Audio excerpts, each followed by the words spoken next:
Well, the House of Bread, as you know, started on a Wednesday evening doing a meal for anything up to 100 people.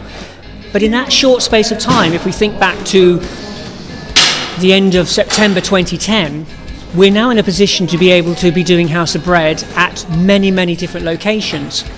Well, I first came to the House of Bread. My purpose was to come and have something to eat and to have a meal, as I was living on the street at the time. And then with the help of the House of Bread, I got into accommodation and started volunteering at the House of Bread. It's about people being able to come and talk to us, seek advice, take support, or simply share a meal. Because we've realised that in a lot of people's lives, the opportunity to eat and spend time with other people is very, very rare.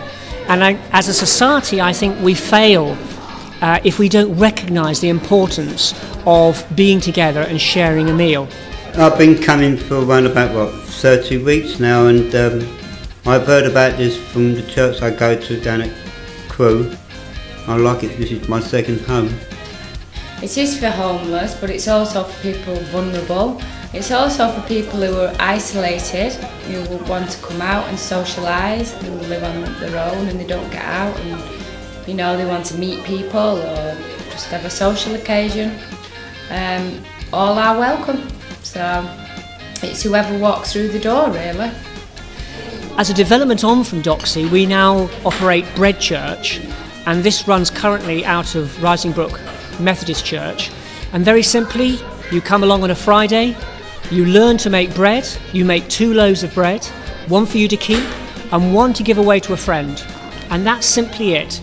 When you've got very little income or no income at all, it's like somebody throwing you a life preserver if you're in the sea. To me, they're very genuine people, and they want to help people who have difficult situations.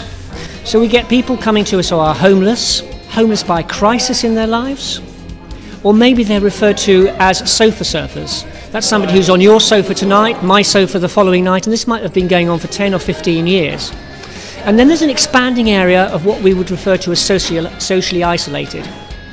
That's people who are living in a property within the town of Stafford, with neighbours, but do not talk to anybody from week to week. And so what we're saying about that is that you can make a difference.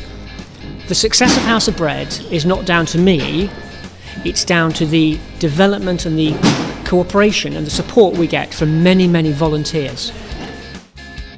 I lost my wife, lost everything, so I jumped the train and was going to go to Blackpool to beg, and they kicked me off in Stafford.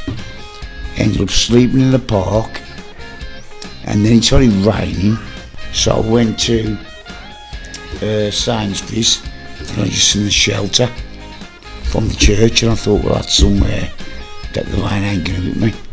The need is increasing. I think the need's increasing across a whole range of areas, which is why House of Bread is expanding in the way it's done.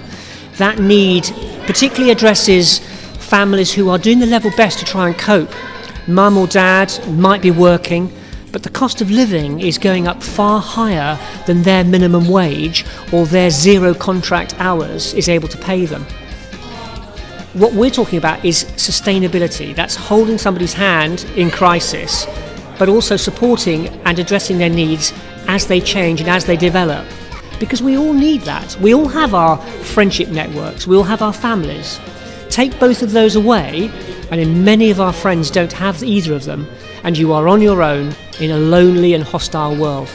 So House of Bread simply offers the meal, the opportunity to talk to somebody and to share as another human being on a level which is so basic, it's so simple and yet so effective. So my mum's the one who used to come down before, obviously I came with her, and she told me a little bit about it, so we started coming with her. It's quite nice actually. Each week you've got different food going on, so it's not the same every week. I had problems with my landlord, so my mum told me to come and speak to Will, and he tried to help sort it out because I was being made homeless, so I wasn't on the streets with little one. So have you found somewhere? Yes.